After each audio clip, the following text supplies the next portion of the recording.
The I-4 Ultimate project has seen major improvements all along the entire 21-mile corridor.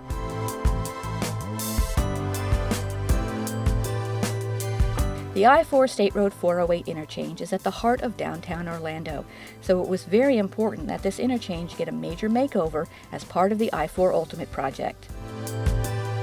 This is a huge milestone for the community here in Central Florida. I-4 is the backbone of transportation here in the area, so connecting two major roadways of the 408 and I-4 interchange, where almost 200,000 drivers use daily, is huge for everyone in this area. New flyover ramps make this interchange at State Road 408 and I-4 much easier to navigate.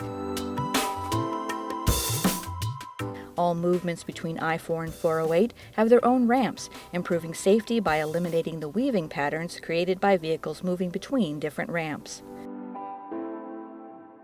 To learn more, visit i4ultimate.com.